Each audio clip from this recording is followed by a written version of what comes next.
영, 혼, 몸. 두 번째, 이미 가지고 있는 것을 풀어놓으라. 구원을 받았을 때 우리 영은 완전하게 변화되었습니다. 예수 그리스도를 주님으로 삼는 순간 영은 즉각적이고 완전한 변화를 겪습니다. 보통 그때 몸과 혼도 어느 정도 영향을 받기는 하지만 그 변화는 전적이거나 완전한 것은 아닙니다. 변화는 영에서 일어났기 때문에 앞으로 그 변화를 혼과 몸에 적용해 가야 한다는 것을 깨닫지 못하는 사람들은 매우 실망하게 됩니다. 완전히 새로운 사람이 되었다고 생각했었는데 예수님께서 모든 것을 바꿔주실 거라고 생각했단 말이야. 그렇게 되면 바로 불신이 찾아옵니다. 아무것도 변화된 것이 없어. 옛날 그대로야. 그리고 어떤 사람은 자신이 구원받은 것은 맞는지 심각하게 의심하기도 합니다.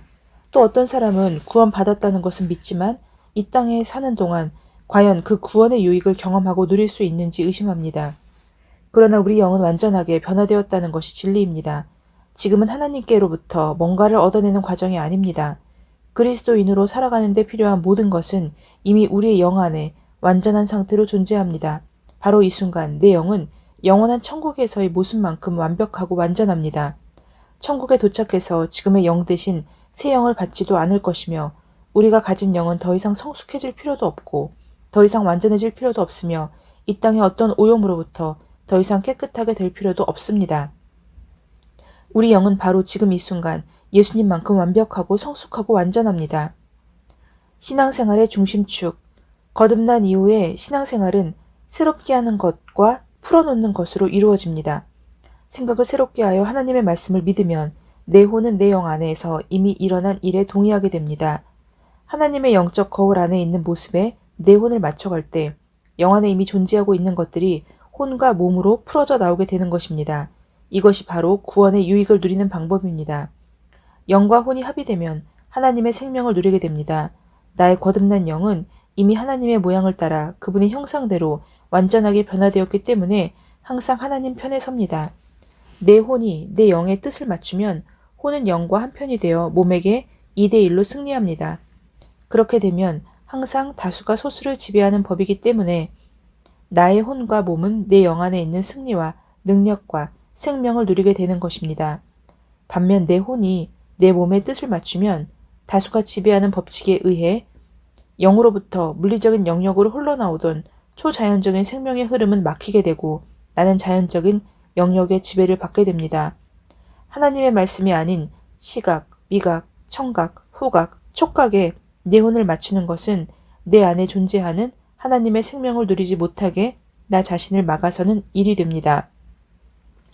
내 영 안에 존재하는 것들이 내 몸과 그 주변의 물리적인 세계로 나오려면 반드시 내 혼을 통과해야만 합니다. 진짜 나. 편의상 아래 그림을 보면서 설명해 보겠습니다. 편의상이라고 표현한 이유는 이 그림에 어떤 영감이 있는 것도 아니며 실제로도 우리의 영혼 몸은 이렇게 생기지 않았기 때문입니다. 비교적 더 둥글둥글한 몸을 가진 사람은 있지만 사람이 동그라미는 아니니까요. 다만 영혼 몸의 관계를 좀 더 잘 설명해 보려는 노력입니다. 관역처럼 생긴 이 그림의 제일 바깥쪽 원은 몸입니다. 보고 느끼고 하는 부분입니다. 그 안쪽 원은 보이지는 않지만 느껴지는 부분인 혼입니다. 혼은 몸과 영, 양쪽에 닿고 있습니다. 영은 그 안쪽에 있습니다. 우리 정체성의 중심이지만 보이지도 느껴지지도 않습니다. 대부분의 사람들이 자기 존재의 가장 중심이 영이란 사실을 모릅니다. 자신이 생각하고 느끼는 바가 현실이라고 믿으면서 주로 혼적인 부분으로 활동합니다. 그들이 자신의 혼을 존재 중심이라고 인식할지는 몰라도 하나님의 말씀은 다르게 말씀하십니다. 내 영이 진짜 나입니다. 영이 없는 몸이 죽은 것 같이 행함이 없는 믿음도 죽은 것이니라. 야고보서 2장 26절. 한글 킴 제임스. 하나님께서 아담을 지으신 후 그에게 생명의 숨을 불어 넣으셨습니다. 창세기 2장 7절. 숨으로 번역된 이 히브리어는 다른 곳에서 영으로 번역되기도 했습니다. 욥기 26장 4절. 잠언 20장 27절. 아담에게 영이 부어지기 전에는 그의 몸과 혼, 육체적, 정신적, 감정적 부분에 생명이 없었습니다. 영에서 생명이 나오기 때문입니다. 생명이 영에서 나오기 때문에 영이 가장 깊은 곳에 위치하는 것입니다. 또한 영이 혼으로 완전히 둘러싸여 있는 것을 주목해 보십시오.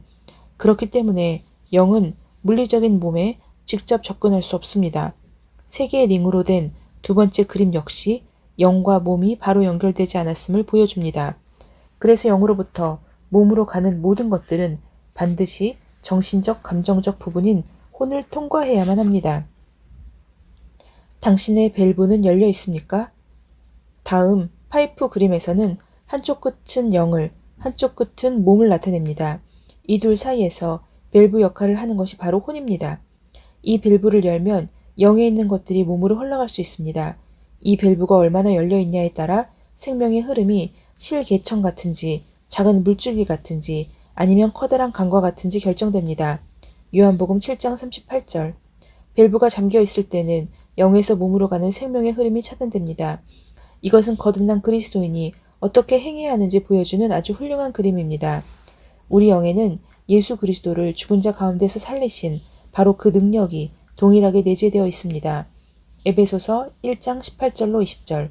하지만 이 능력을 가졌음에도 불구하고 전혀 나타내지 못할 수도 있습니다. 이 밸브처럼 우리 혼이 이 진리에 대해 잠겨 있다면 그 능력을 누리지 못하게 됩니다. 하나님 말씀으로 생각을 새롭게 하여 그 밸브를 열지 않는다면 영 안에 있는 영원한 실제가 물리적 영역에 일시적 실제에 영향을 미칠 수 없습니다. 하나님의 말씀인 영적 거울을 들여다보아 진짜 나를 발견하고 풀어놓지 않으면 그 모든 부활 생명과 능력이 안에 갇혀있게 됩니다. 내 안에 예수님을 죽은 자들 가운데서 살리신 바로 그 능력이 있지만 그것을 사용하지 못해 진짜 죽을 수도 있다는 말입니다. 마치 생명을 살리는 물로 가득한 우물에 기대어 목말라 죽는 것과 같습니다. 느껴지는 것에 의해 지배받는 것은 혼이 자연적인 영역에 동의하는 것입니다. 몸이 아프고 통증이 느껴져 의사 말이 나는 곧 죽는다고 했어. 여기 진료 기록에도 그렇게 나와 있잖아. 이렇듯 내 영 안에 하나님의 부활 생명이 있다고 해도 혼이 그것을 막아서면 생명을 주는 그 능력이 한 방울도 내 몸에 닿지 않을 수 있다는 말입니다. 영 안에 하나님의 사랑과 기쁨과 평안을 소유했으나 갈라디아서 5장 22절. 일상에서는 낙심과 분노, 쓴뿌리를 경험할 수 있습니다. 이것은 감정의 영역뿐 아니라 삶의 모든 영역에 적용됩니다. 이제 혼이 신앙생활의 중심점이라는 사실을 잘 아시겠지요? 우리 몸은 사실상 그 어떤 것도 조종하지 못합니다. 혼의 영향을 받지 않으면 시각, 미각, 청각, 후각, 촉각에 의해 움직일 뿐입니다. 몸은 도덕적으로 중립이라 선하지도 악하지도 않은 상태입니다. 몸만 남겨진다면 물리적인 영역에서 일어나는 일에 반응하며 따라갈 뿐입니다. 혼이 영에 동의하면 하나님의 생명이 물리적인 몸에 나타납니다. 그 결과 치유와 자유함, 기름 부으심과 승리, 능력과 기쁨, 형통과 번영을 지속적으로 누릴 수 있게 됩니다. 아멘. 오늘은 두 번째, 이미 가지고 있는 것을 풀어놓으라에 대해서 말씀을 나누었습니다. 이미 가지고 있는 것이라는 것은 이미 하나님께서 우리에게 주신 하나님의 능력이라고 생각하는데, 그것을 풀어놓으라는 것은 그것이 하나님의 말씀 믿고, 그리고 하나님께서 이미 모든 것을 내 거듭난 영에 주셨다는 것을 깨닫게 되는 순간 우리가 그것을 풀어놓을 수 있다는 것입니다. 다시 말해서 우리의 혼을 쓸 수 있도록, 통할 수 있도록 그리스도인으로서 사는 것을, 새로운 생각을 갖게 되는 것, 그래서 이미 받은 것을 풀어놓는 법을 배워야 한다고 그렇게 이해를 하였습니다. 샬롬.